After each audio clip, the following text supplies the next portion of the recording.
low key. We're going to try to keep it fun, and I'm not going to talk too much about the FAA rules and regulations, and we can talk about that kind of stuff later. But really wanted to honor this club and starting in 1962 and still existing, and to show you what was going on in the country in 1962, and show you what was going on in aviation and model aviation and the AMA too. So my wife sends her congratulations. She couldn't be here. She's been to the other banquets. She's feeling a little down during the week, had a sore throat, runny nose, and so forth. As far as I know, knock on wood, it's not COVID or anything like that. She's getting along okay, but just felt it was probably better not to come out.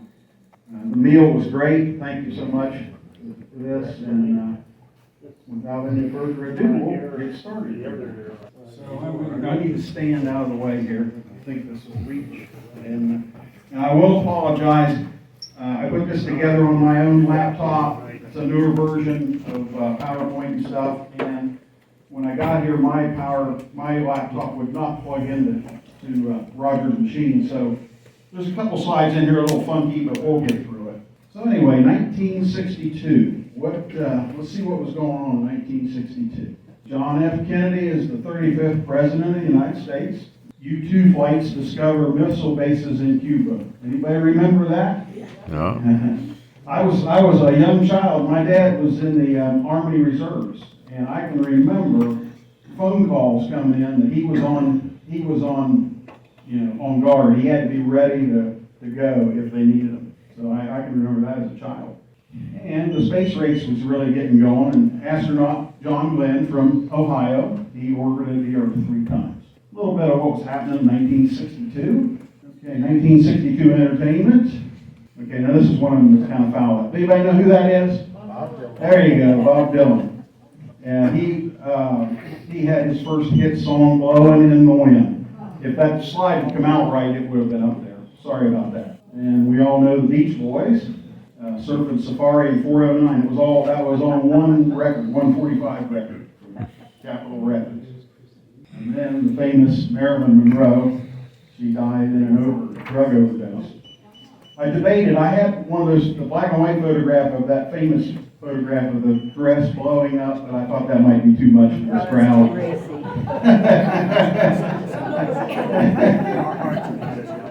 So, that was Wilt Chamberlain sets a single-game NBA record by scoring 100 points. And he did this at Hershey, Pennsylvania. Thought that kind of tied in nicely with AMA District 3. And there's Arnold Palmer from Outtro, PA, and he won his third Masters. Bonnie was telling me stories about Arnold, and Roger was too. We can't repeat it. And in baseball, you had the New York Yankees defeated the San Francisco Giants to win the World Series. 1962 planes and automobiles. All right, a guy by the name of Pete Bowers introduces an affordable home-built aircraft. I don't know if anybody in here would know what that is or not, but it's a pretty famous airplane. And the fly, hey, you knew it. You knew it. The Fly Baby, yep. Who knows what that is? Yeah. It technically, now you'll see what it really is, but it's a Lockheed test flies the A-12, which was the forerunner of the SR-71. So I don't know what was different. It looks the same to me, but yeah, it's basically the Blackbird. Anybody know this guy and this car? And that's Carroll Shelby, the guy that designed the Cobra. I mean, if you have one of those real cars today, it's easily over $1 million, easily. So yeah, I'm a sports car nut. As I was a kid growing up, I followed that. All right, now we're going to have some fun. Cost of living. Yearly inflation rate in the USA was 1.2%. Got to guess what it is today? Okay, so I got a number here that's as of last month. It doesn't include this month because it's getting crazy, but it's 4.7%. I was surprised it was that low, but I'll bet it's gonna double, triple that easily. Okay, average cost of a new house, $12,500. And any guesses for today? She said $250. It's $284,000 average. Pretty wild, isn't it? Average income per year. Got to guess what it is today? $80,000 is average. Average monthly rent, $110. And we've got a guess on that one, anybody? You were right on, $1,200 exactly. Yeah. tuition to Harvard University for a year, okay? Your books cost that much today. Oh, probably more than I was that. gonna say maybe one book. So today, it's $54,000 a year, which I was surprised it was that low. I did.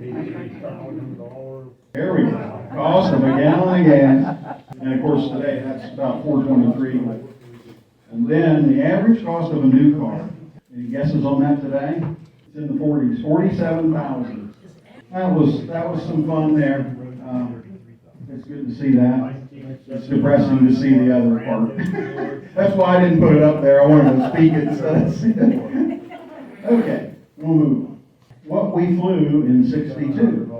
That is my father, George Radcliff. That picture was probably taken early '60s, and that's a DeBolt, Harold DeBolt Cub. Those of us that have been in the hobby a long time know DeBolt made a lot of airplanes. And that was a single channel, just had rudder control, and it had a throttle on an OS 15 motor. So you get the motor running, check the controls out. Use the rubber band escapement. You had to wind the rubber band, and it powered the escapement. And the longer that flight went, the less that rubber band, and the rudder wasn't as effective then. And anyway, it was kind of like a free flight, and every once in a while you'd interrupt it with control, you know. But it would. I was a little kid, and I'd go to the flying field with him, and just was amazed at watching it fly. And it really flew well. It eventually got lost. The equipment. You were lucky to get 2 or 3 flights without something going wrong. I saw it fly once from the town I lived in, which was Belmont, West Virginia, to St. Mary's, West Virginia, which is 3 miles. The airplane took off. Dad says, "You guys stay here, my brother and I." So we stayed at Belmont. Anyway, he tracked it. Went 3 miles up the river, crossed the Ohio River, and landed in Newport, Ohio, in a guy's yard, and it didn't hurt him.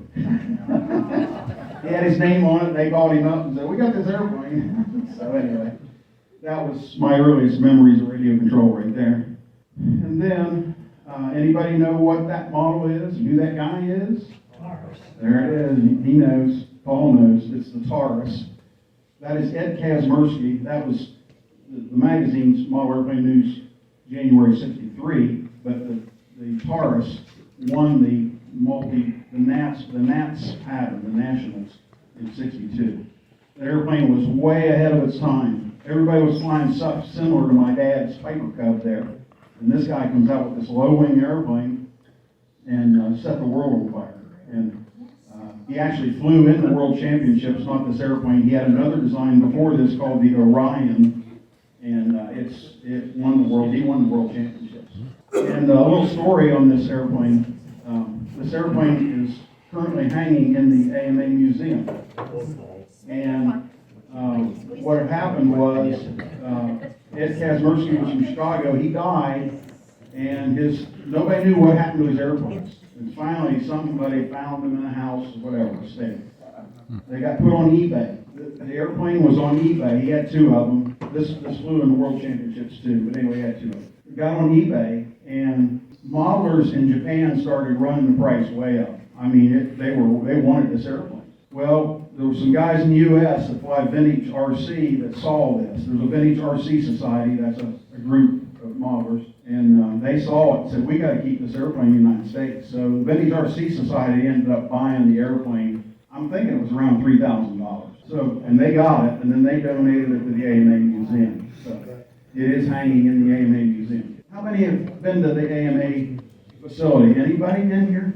The museum is awesome. I mean, aviation history, it's just amazing. So we'll move on to the radios we used in 1962. It's not a great picture here, but Paul will recognize some of these. Of course, you got Kraft in that gold box there. They were famous. Orbit, Micro Avionics, EK Logic Troll. The silver box down there in the bottom right, that's Control Air. That was made by World Engines in Cincinnati, and I worked for them for a couple years. But those were the radios that were being used back then. They were real crude. Actually, in '62, they had some radios before this, and they were called reed operated, and they weren't proportional. So what would happen is, if you want to give it aileron to turn, you hold this button over, it's a toggle, you'd hold it over, and the longer you held it, it would just lock in the aileron. So you had to blip it. You just had to blip it on and off, on and off. And that's the way you took off and landed. And the guys that were really good with it were just amazing. It looked real smooth, but very difficult to fly. Then proportional control come out, where you move the stick just a little bit, and the control moves a little bit. So that was revolutionary when that happened, and that happened in the mid-60s. Model products in 62. Who remembers Fox engines? I know Paul does. Yep, there we go. But yeah, you had Fox. The Fox guy right behind you there, Okay. Fred. Am I blocking you? No, you're fine. Yeah, you got Fox 15 RC, and they were showing the airplanes that you could fly with that airplane. Now, the top airplane, I know you can't see it, it's a tri-square. That's what I learned to fly on. My dad had one, and I learned to fly. You get down about 4 of them, and there's the DeVolt Champ right there, and that was the one my dad had in that black and white picture. Those were real big products. Carl Goldberg models, doesn't exist anymore, but control line was real popular. So that Voodoo right there, that's a combat control line, which I owned one of those when I was a kid. The Viking was a free flight model. My brother had one of those and actually flew it in the Nats for about 30 seconds. Little story on that, it's a free flight. It had an 049 on it. They have a timer on it only runs for like 10 seconds. It's supposed to go straight up, and then the timer cuts the fuel and then it glides. Whoever can glide the longest. My brother built this airplane as we were in transit to the Nats and finished it at the Nats, and he hadn't test flown it. He just glided a couple times. So he makes an official flight, fires the engine up, and it's running, screaming, throws the model, it goes out, and it does the giant sized loop. And it comes down and boom, that was it. There you go. And that Voodoo up there, see down below there's another one called the shoestring stunner. I had that as a kid, and even on the one on the right was a little jumping bean, and it was a little half-A control line. But the shoestring stunner, I had that. But what happened, I wanted to fly aerobatics with control line. So what would happen is I could fly good circles, I could do real nice wing-overs, but an inside loop, I would crash it because I would come around and pull on the handle, and it would go up here and just hit. I'd panic. I tore up a bunch of airplanes, so I finally got one of those Voodoo's because they fly combat. I don't know if you guys have ever seen these combats, 3 or 4 of them in the air streamers, and they just turn extremely tight. So I thought, I should be able to loop this. Well, I could loop that, but it still wasn't great. And it took me as an adult, about 5 years ago, I started flying a little bit of U-control again, and I finally figured out what I was doing. I mean, I was stalling the airplane trying to make a loop instead of just gradually going up with the elevator and going around in a circle. Those are good memories. And that's a McCoy 19 engine. Competition was a real big deal back then. The Nats, things like this, and anything that was used by these competitors, that was advertised in the magazine, and that's what sold products. So that fellow right there eventually became the president of AMA. His name is Keith Story, but in the early 60s, he was president of AMA. AMA in 62, dues were $4. We know what it is today. 62, 31st Nats was held at the Naval Air Station in Glenview, Illinois. So in 1962, there had already been 30 Nats prior to this. So the AMA was founded a lot on competition flying. They wanted to get young people involved and have competitions and get them involved and eventually make engineers out of an aerospace career, we call it today.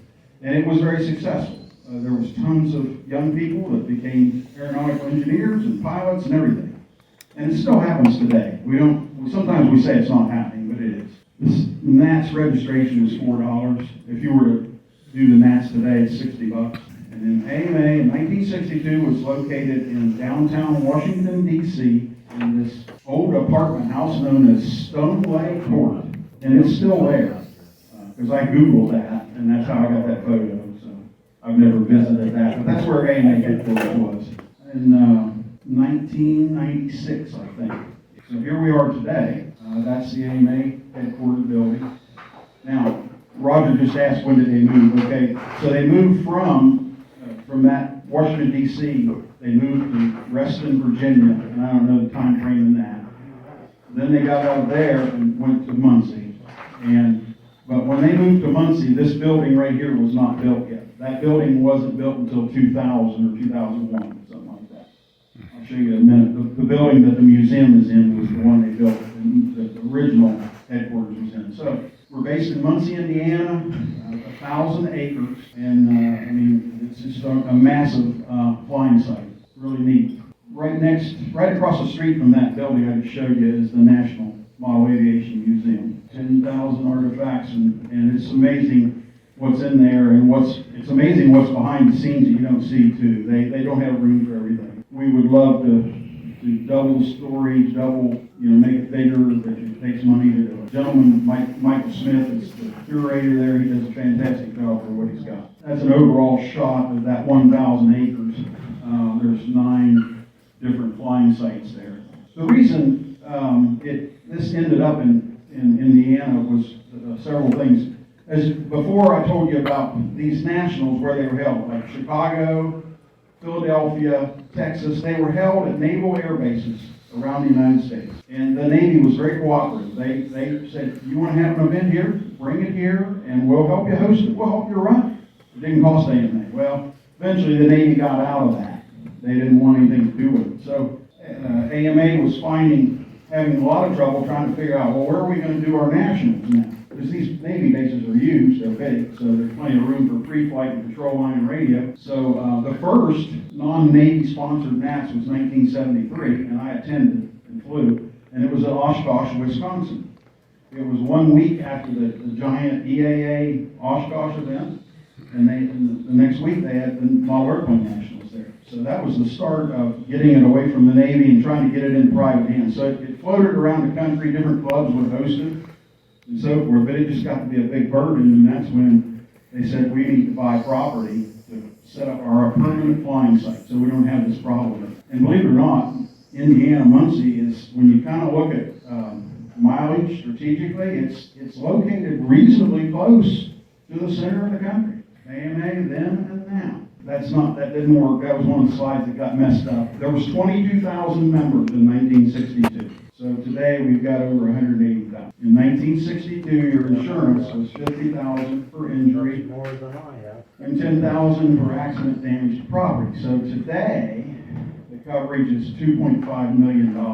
Liability protection for everything, model activities, $25,000 accident medical coverage, $10,000 accidental death, and $1,000 fire, theft, and vandalism. So in '62, you had just pretty much one benefit of $50,000 there, around $10,000 per incident. So it's one reason why our dues are a lot higher now. There's a lot more dollars being covered. All right, and then and now, 1962, the Model Aviation magazine consisted of 24 pages.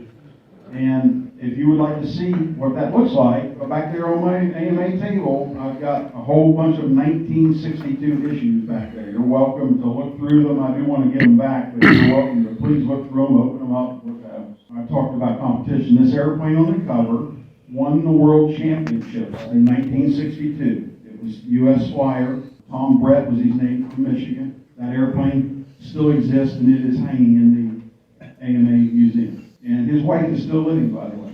And there's our magazine today. We went from 24 pages to 115, and we've got a digital. You can use your iPad, your phone, computer, whatever. That's your AMA logo in '62. And there we are today. Now that's a new logo we just came out with about a year ago. And there's some thinking behind this logo. The FAA, I said I wouldn't talk about them, but the FAA is going to be naming what they call CBOs, or community-based organizations. And when they give the CBO stamp of approval, that's like official, okay, we approve of AMA, we approve of this group, we approve of that group. We believe in your safety rules. And it's going to give us a lot more clout, a lot more latitude with FAA. And it is, in the law states that the FAA is going to have to name these CBOs. We've gone through every single piece of paper we have, safety codes, all kinds of stuff.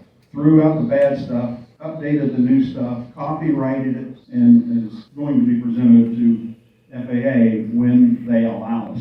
It's going to be any time, we hope, this year. But it's going to be significant. So that's why we kind of went with this one community. We wanted that really to ring out. CBO, community-based organization. That's kind of why we went with that. This was the president of AMA in 1962, Peter J. Sodich from Chicago. I never met him. And this is our current president, Rich Hansen. All right. In 1962, the District 3 Vice President for Ohio, Pennsylvania, West Virginia was Rudy Kleiber. And sadly, Mr. Kleiber passed away. And Eva Biddle from Neshaminy, PA, completed the remainder of his term. I don't know where that is. That's close to here. Anybody ever heard of it? Is it near Philly? I don't have a picture of either one of those folks. So in 2022, I'm the District VP. So I thought I'd go then and now with me. So that's 1968. Sorry, it's not 62. That was me with an Aeromaster biplane, and I started flying pattern with that airplane. And then that's me today with a Piper Cherokee quarter scale model that I flew at Top Gun in Florida a couple years ago. Placed third with it.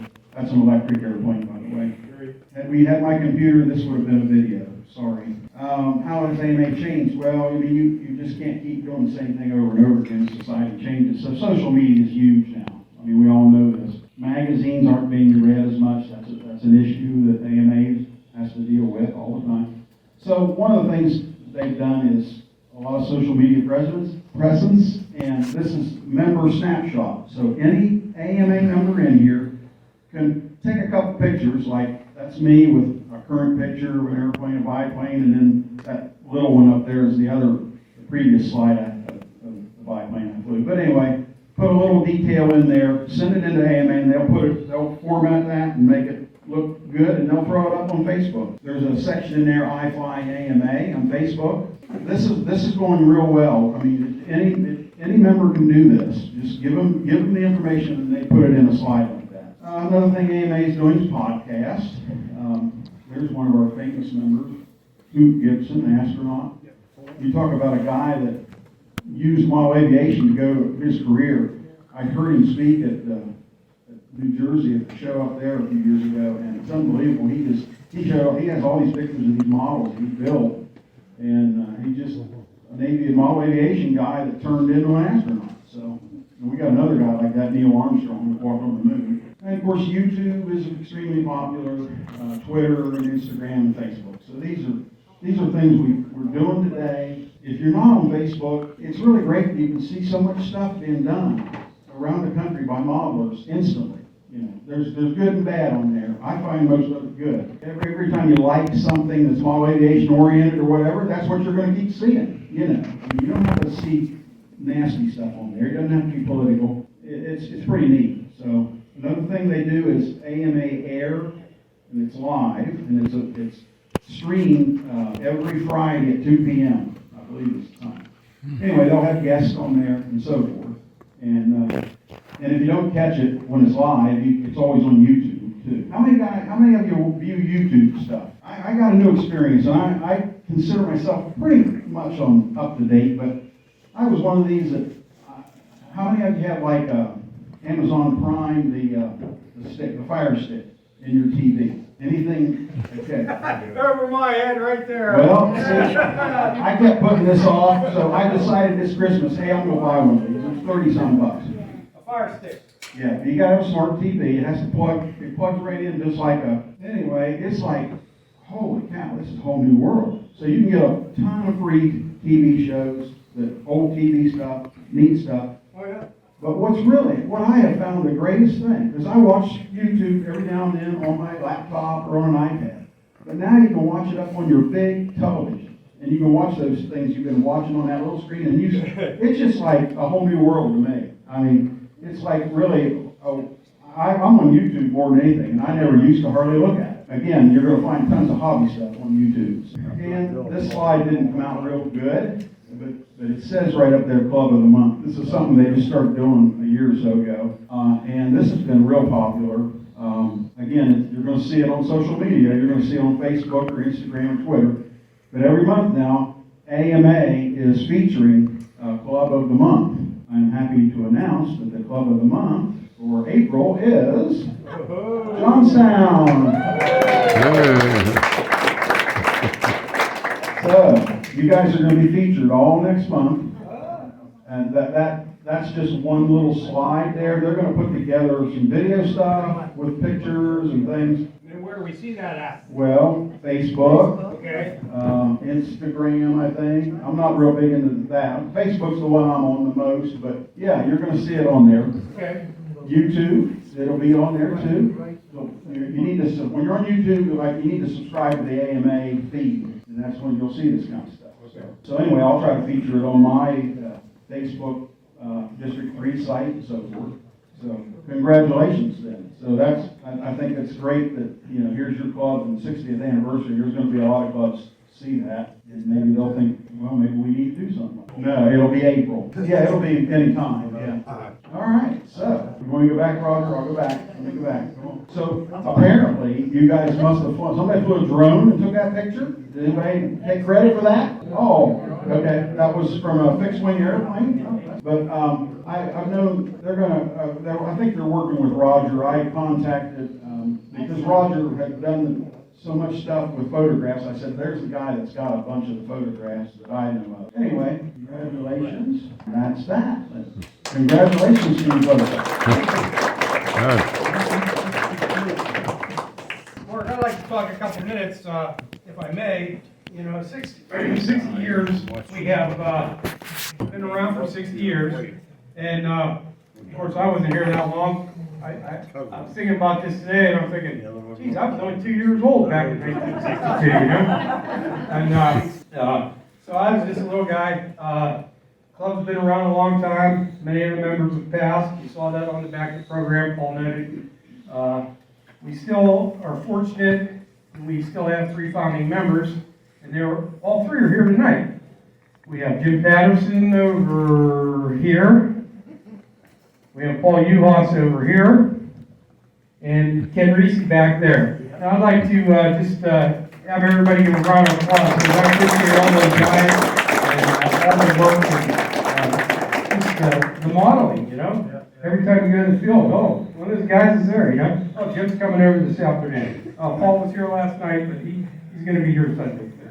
You know, Ken, he was there all the time, hanging out at the picnic table and helping everybody. So when you think about this model aviation, it's really an art or a skill. You know, you just can't take a guy and say, hey, I want to fly this plane. If I have my RC car, you know, I can give you the controller and yeah, you can run around and go into the curb a little bit. But if you have one of these planes, you better know what you're doing, or you better have somebody helping you. And so I want everybody to be proud of being a member of the club, being able to participate, being able to help out. Some of us don't see quite as well as we used to. I want to thank everybody for participating, being members, AMA. Thanks very much. I'd like to have those folks, we have a plaque for those fellas, Paul Uhas, Ken Reese, and Jim Patterson. If you'd like to come up, or we can do it back here at the back where Ken's at if you like, and we'll meet back there and get a couple photos. 60 years. And Paul, come on over here if you would. We're going to get the 3 together. Roger, can you go over there?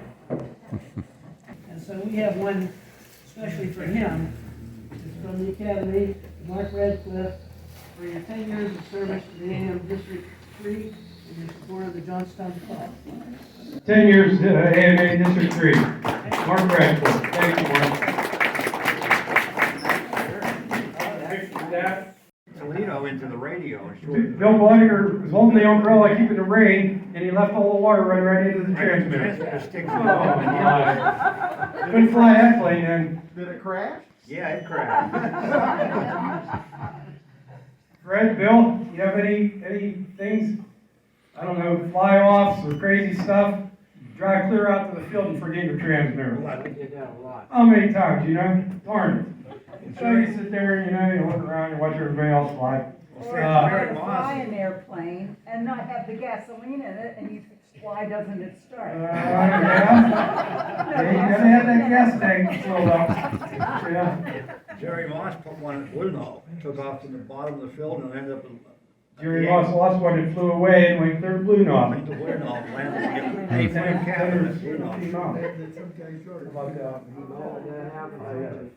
found it in one, guy come in the shop who worked in a mine, the fellow's yard and landed it. Okay, you found it? That's how he got it back. And it was still in one piece? Landed 3-point. Well, how about that? They're from Moorfield, say they saw the blue knob somewhere, and the guy found it. Yeah. Wow, very, very, very well. Didn't make a circle, like, Frank, was straight. any other ones? Went way over. No. Toward Okay. Gates. I gotta give everyone credit that. We never bought it. He has something good up there. Yeah.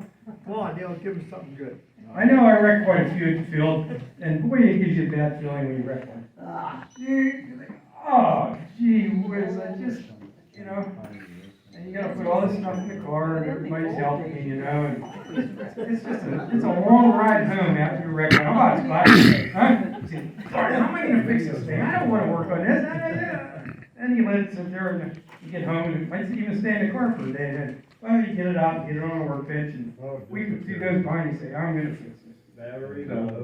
We have a lot of good stories, a lot of good fun out in the field. With that, I want to say that Herb here has done an outstanding job with, he helped us with the food this year at the banquet, and he's done an outstanding job with the door prizes. So you better get your tickets ready, because we're going to give away a bunch of stuff. You better pay attention. Maybe many of you know, maybe you don't know, it's getting increasingly harder to get, because of the economy today, to get door prizes. So I would urge you, if you win a door prize, not only to honor that door prize, but continue to patronize those people, because they're helping us. You know, you go out there and draw a lot of dry holes, but the ones that are good, we need to patronize those people. The people, the flowers, they give us a discount. The people give us the pie, sold us the pie, they give us a discount. Who was that, All J&O? these places, Who's the bakery guy? Is J&O Bakery or? over here on 56, Custom cakes. custom cakes, they give us a well, he used to be a member here, and he's gonna probably come back. But please, please, please, patronize those people, because it's important. Thank you. Very good.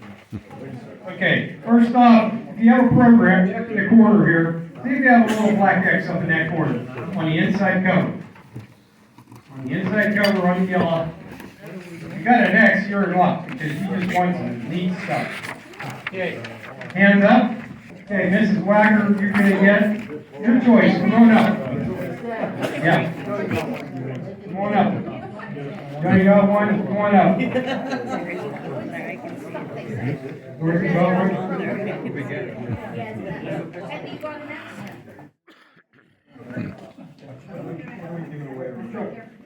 Everybody gets a sweatshirt over there that has the X on the program. There you go.